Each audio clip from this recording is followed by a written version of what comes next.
ಸರ್ಕಾರ ಮತ್ತು BMRCL Bengaluru metro ದರವನ್ನು ಮತ್ತೆ ಏರಿಸಬೇಕು ಅನ್ನುವಂಥ ಒಂದು ಪ್ರಸ್ತಾಪವನ್ನು ಇಟ್ಟಿದೆ. ಆ ಪ್ರಸ್ತಾಪದ ವಿರುದ್ಧವಾಗಿ ಸಾರ್ವಜನಿಕರು, ಮೆಟ್ರೋದಲ್ಲಿ ಓಡಾಡುವಂಥ ಬೆಂಗಳೂರಿನ ಲಕ್ಷಾಂತರ ಜನ ನಾವೆಲ್ಲರೂ ಕೂಡ ಇದರ ವಿರುದ್ಧ ಧ್ವನಿ ಎತ್ತಿದ್ದೀವಿ. ಕೇವಲ 8-10 ತಿಂಗಳ ಹಿಂದೆನೆ ಸುಮಾರು 100% ಮೆಟ್ರೋ ದರವನ್ನು ಏರಿಕೆ ಮಾಡಿ ಈಗಾಗಲೇ ಬೆಂಗಳೂರು ಮೆಟ್ರೋ ದೇಶದ ಅತಿ ದುಬಾರಿ ಮೆಟ್ರೋ ಅನ್ನುವಂಥ ಕುಖ್ಯಾತಿ ತೆಗೆದುಕೊಂಡು ತಿರ್ಗಾ ನಾಳೆ ಸೋಮವಾರ ನೀವು 5% ಜಾಸ್ತಿ ಮಾಡಿದ್ರೆ ಗಾಯದ ಮೇಲೆ ಬರೆ ಹಾಕ್ದಂಗಾಗತ್ತೆ.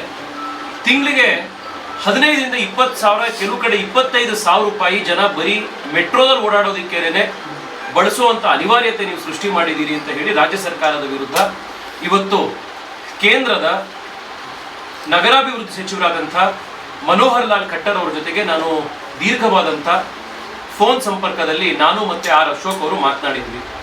ಬೆಂಗಳೂರಿನ ಸಂಸದರಾದಂಥ PC ಮೋಹನ್ ಅವರು, ಕೇಂದ್ರದ ಸಂಸದರಾದಂಥ PC ಮೋಹನ್ ಅವರು ಕಾಲ್ನಲ್ಲಿ ಇದ್ರು. ನಾವೆಲ್ಲರೂ ಒತ್ತಾಯ ಮಾಡಾದ ಮೇಲೆ ಮನೋಹರ್ ಖಟ್ಟರ್ ಅವರು ರಾಜ್ಯ ಸರ್ಕಾರದ ಈ ಪ್ರಸ್ತಾಪವನ್ನ ತಾತ್ಕಾಲಿಕವಾಗಿ ತಡೆ ಹಿಡಿಯೋದಕ್ಕೆ ನಾನು ಕೇಂದ್ರದ ನಗರಾಭಿವೃದ್ಧಿ ಸಚಿವರಿಗೆ ನಾನು ಸೆಕ್ರೆಟರಿಗೆ ನಾನು ತಿಳಿಸಿದ್ದೀನಿ ಅನ್ನುವಂಥ ಸೆಕ್ರೆಟರಿ ತಿಳಿಸಿರುವಂಥ ಮಾತನ್ನು ಹೇಳಿದ್ದಾರೆ. ಮನೋಹರ್ ಖಟ್ಟರ್ ಅವರು ಕರ್ನಾಟಕದ ಬೆಂಗಳೂರಿನ ಜನರ ಕೂಗನ್ನ ಕಿವಿಗೊಟ್ಟು ತಾತ್ಕಾಲಿಕವಾಗಿ ರಾಜ್ಯ ಸರ್ಕಾರದ BMRCLನ ದರ ಪರಿಷ್ಕರಣೆ ಮಾಡುವಂತ ಈ ಪ್ರಸ್ತಾಪಕ್ಕೆ ತಡೆ ಕೊಟ್ಟಿದ್ದಾರೆ. ಆದರೆ ಇದು ಬ್ಯಾಟಲ್ ಹಾಫ್ ಒನ್, ಯುದ್ಧ ಪೂರ್ತಿಯಾಗಿ ನಾವು ಗೆದ್ದಿಲ್ಲ. ನಾನು ಈಗಾಗಲೇ 1 ವರ್ಷದಿಂದ 8-10 ಬಾರಿ ಹೇಳಿದ್ದೀನಿ. ಇವತ್ತು ಕೂಡ ಬೆಳಗ್ಗೆ ಮಾಧ್ಯಮದ ಜೊತೆಗೆ ಮಾತನಾಡ್ತಾ ಹೇಳಿದೆ, ಫೇರ್ ಫಿಕ್ಸೇಷನ್ ಕಮಿಟಿ ಹೊಸದಾಗಿ ರಚನೆ ಆಗುವವರೆಗೂ ಪಾರದರ್ಶಕವಾಗಿ ಮತ್ತೆ ಈ ದರ ಪರಿಷ್ಕರಣೆ ಆಗೋವರೆಗೂ ಕೂಡ ಇದಕ್ಕೆ ಶಾಶ್ವತ ಪರಿಹಾರ ಇಲ್ಲ. ಇಷ್ಟೇ ದೂರ ಚೆನ್ನೈ ಮೆಟ್ರೋದಲ್ಲಿ 50 ರೂಪಾಯಿಗೆ ಹೋಗ್ಬೋದು ಅನ್ನೋದಾದ್ರೆ, ಡೆಲ್ಲಿಲಿ 60 ರೂಪಾಯಿಗೆ ಹೋಗ್ಬೋದು ಅನ್ನೋದಾದ್ರೆ, ಮುಂಬೈಯಲ್ಲಿ 55 ರೂಪಾಯಿಗೆ ಹೋಗ್ಬೋದು ಅನ್ನೋದಾದ್ರೆ, ಬೆಂಗಳೂರಲ್ಲಿ ಮಾತ್ರ ಯಾಕೆ 95 ರೂಪಾಯಿ? ಈ ಪ್ರಶ್ನೆಯನ್ನ ನಾವು ರಾಜ್ಯ ಸರ್ಕಾರಕ್ಕೆ BMRCLಗೆ ಕೇಳ್ತೇವೆ. ಇದಕ್ಕೆ ಸರಿಯಾದ ಉತ್ತರ ಕೊಡೋದನ್ನ ಬಿಟ್ಟು ರಾಜ್ಯ ಸರ್ಕಾರ ಮತ್ತು BMRCL ಜನಕ್ಕೆ ಸುಳ್ಳು ಹೇಳ್ತಾ ಬಂದಿದೆ. ಪ್ರತಿ ಬಾರಿ ಇದು ಕೇಂದ್ರ ಸರ್ಕಾರದ ಕಂಟ್ರೋಲ್ ನಲ್ಲಿ ಇರುವಂತದ್ದು, ಕೇಂದ್ರ ಸರ್ಕಾರ ಮಾಡ್ತಾ ಇದೆ ಅಂತ ಹೇಳ್ತಾ ಇದೆ. ನಾನು ಮತ್ತೊಮ್ಮೆ at the cost of repetition ನಾನಿವತ್ತು 3 ಸಾಲುಗಳನ್ನು ನಿಮ್ಮ ಎದುರುಗಡೆ ಓದಲಿಕ್ಕೆ ಇಚ್ಛೆ ಪಡ್ತೇನೆ. ಈ ಮೂರು ವಾಕ್ಯಗಳು ರಾಜ್ಯ ಮತ್ತು ಕೇಂದ್ರ ಸರ್ಕಾರದ ಮಧ್ಯದಲ್ಲಿರುವಂಥ MOU, ಏನು SPV MOU ಇದೆ, ಅದರಲ್ಲಿ ಬರುವಂಥ 3 ಸಾಲು. ಮೊದಲನೇದು, state government obligations to make statutory institutional arrangement for periodic fare revision not only for metro but other competing modes. A schedule for periodic revision of fares for the metro as well as other modes of transport excluding suburban railway issued by government of Karnataka ಅಂತ ಬರೀತಾರೆ. ಏನಿದ್ರ ಅರ್ಥ? Periodic fare revision ಮಾಡುವಂತ ಜವಾಬ್ದಾರಿ, ಆ obligation ಇರುವಂತದ್ದು ರಾಜ್ಯ ಸರ್ಕಾರದ ಮೇಲೆ. ಅದೇ MOU ಮುಂದೆ ಇನ್ನು ಹೇಳುತ್ತೆ ಪ್ಯಾರಾಗ್ರಾಫ್ 13 ನಲ್ಲಿ ಕೇಂದ್ರ ಸರ್ಕಾರದ ಆಬ್ಲಿಗೇಷನ್ ಏನು? To set up the fair fixation committee periodically based on the request of special purpose vehicle or state of Karnataka in accordance with the Metro Railways Act. Fair fixation committee ಮಾಡೋದಕ್ಕೆ ಅಧಿಕಾರ ಇರೋದು ಯಾರಿಗೆ? ಕೇಂದ್ರ ಸರ್ಕಾರಕ್ಕೆ. ಆದ್ರೆ ಯಾವಾಗ ರಾಜ್ಯ ಸರ್ಕಾರ ಫೇರ್ ಫಿಕ್ಸೇಷನ್ ಕಮಿಟಿ ಮಾಡಿ ಅಂತ ಪ್ರಸ್ತಾಪ ಸಲ್ಲಿಸಿದ ಮೇಲೆ ಮಾಡಬೇಕಾಗಿರುವಂತದ್ದು ಕೇಂದ್ರ ಸರ್ಕಾರದ ರಿಕ್ವೆಸ್ಟ್.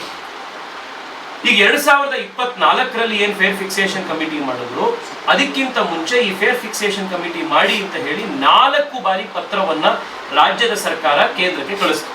ಅದರ ಆಧಾರದ ಮೇಲೆ ಫೇರ್ ಫಿಕ್ಸೇಷನ್ ಕಮಿಟಿ ರಚನೆ ಆಯಿತು. ಆ ಫೇರ್ ಫಿಕ್ಸೇಷನ್ ಕಮಿಟಿ ಎದುರುಗಡೆ ರಾಜ್ಯ ಸರ್ಕಾರ ಏನ್ ಆರ್ಗ್ಯುಮೆಂಟ್ ಮಾಡ್ತು? ರಾಜ್ಯ ಸರ್ಕಾರ ಹೇಳ್ತು, ಡ್ಯೂರಿಂಗ್ ದ ಡಿಸ್ಕಷನ್ಸ್, ಇದು ಫೇರ್ ಫಿಕ್ಸೇಷನ್ ಕಮಿಟಿಯ ಪ್ಯಾರಾಗ್ರಾಫ್ 4.8 ನಲ್ಲಿ ಬರುವಂಥದ್ದು. During the discussions suggestions were made by Government of Karnataka officials, Urban Development Department and Finance Department that a fair revision is imperative. Yake? In order to reduce financial burden on the state government. ರಾಜ್ಯ ಸರ್ಕಾರದ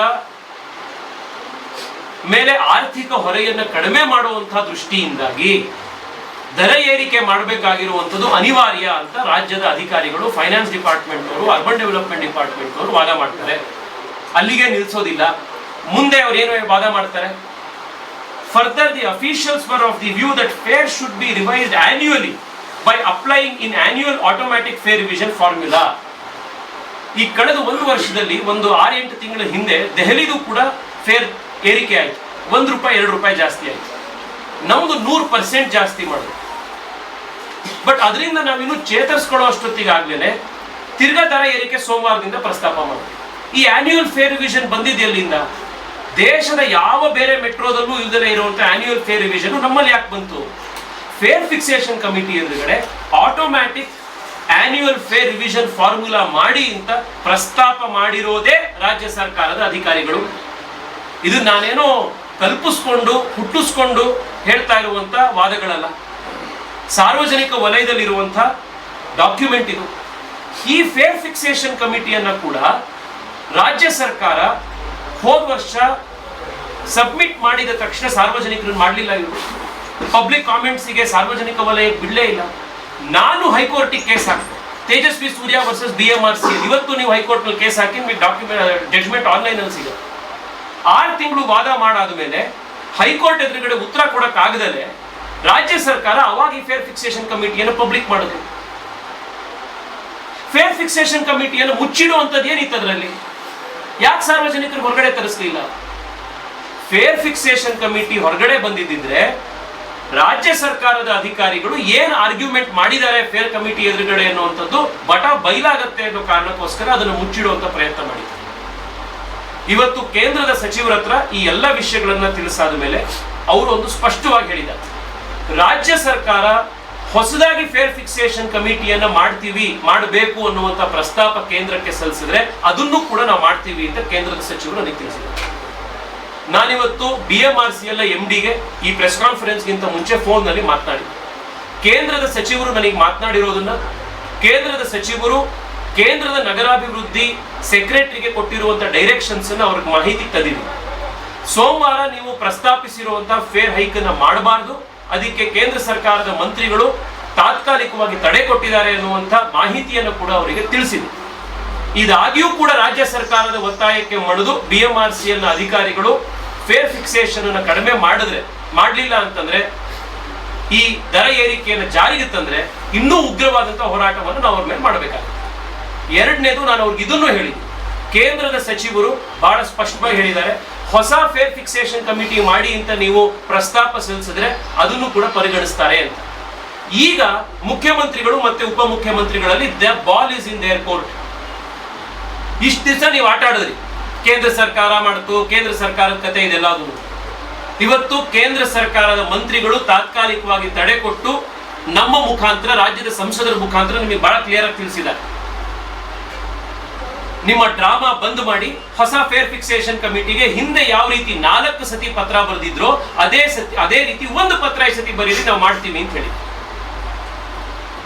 ಈ ಪತ್ರ ಬರೀತಿರೋ ಅಥವಾ ಇದೇ ನಾಟಕ ರಾಜ್ಯದ ಜನರೆದುರುಗಡೆ ಮುಂದುವರಿಸ್ತಿರೋ ಅನ್ನೋದು ಮುಖ್ಯಮಂತ್ರಿಗಳಿಗೆ ಉಪಮುಖ್ಯಮಂತ್ರಿಗಳಿಗೆ ಬಿಟ್ಟಿರೋ. ಧನ್ಯವಾದ. ಕೇಂದ್ರ ಸಚಿವರು ಏನಾದ್ರು ಬರ್ತಾರ? ಬೆಂಗಳೂರಿಗೆ ಏನಾದ್ರು ಬರೋದಿಲ್ಲ? ಪಾರ್ಲಿಮೆಂಟ್ ಬಟ್ ಇದು ಬಹಳ ದೊಡ್ಡ ಒಂದು ಇನ್ವಾಲ್ವ್ಮೆಂಟ್ ಅನ್ನು ಮಾಡಿದ್ದಾರೆ. ಸ್ಟ್ರಿಕ್ಟ್ಲಿ ಸ್ಪೀಕಿಂಗ್ ಈ ಇನ್ವಾಲ್ವ್ಮೆಂಟ್ ಮಾಡ್ಲಿಕ್ಕೆ ಇದು ಪೊಲಿಟಿಕಲ್ ಇಂಟ್ರೆಸ್ಟ್ ಅಂದ್ರೆ ಲಾರ್ಜರ್ ಪಬ್ಲಿಕ್ ಇಂಟ್ರೆಸ್ಟ್ ಇಂದಾಗಿ ಇನ್ವಾಲ್ವ್ಮೆಂಟ್ ಮಾಡಿದ್ದಾರೆ, ಜನಕ್ಕೆ ತೊಂದರೆ ಆಗಬಾರ್ದು ಅಂತ. ಇದನ್ನ ರಾಜ್ಯ ಸರ್ಕಾರ ಅರ್ಥ ಮಾಡಿಕೊಂಡು ಈ ಅವಕಾಶ ಬಳಸಿ ಹೊಸ ಫೇರ್ ಫಿಕ್ಸೇಷನ್ ಕಮಿಟಿ ಆಗಲಿ ಅಂತ ಹೇಳಿ ಕೇಂದ್ರಕ್ಕೆ ಪತ್ರ ಬರೀಬೇಕು ಅನ್ನುವಂಥ ನಮ್ಮ ಆಗ್ರಹ ಏನಿದೆ ಅದನ್ನ ಮತ್ತೆ ಮುಂದುವರಿತಾರೆ. ನಾನು ಮಾಧ್ಯಮದವರ ಹತ್ರ ರಿಕ್ವೆಸ್ಟ್ ಮಾಡೋದು ಇಷ್ಟೇ, ಈಗ ಬಹುಶಃ ನಿಮಗೆ ಪಿಕ್ಚರ್ ಕ್ಲಿಯರ್ ಆಗಿರ್ಬೇಕು.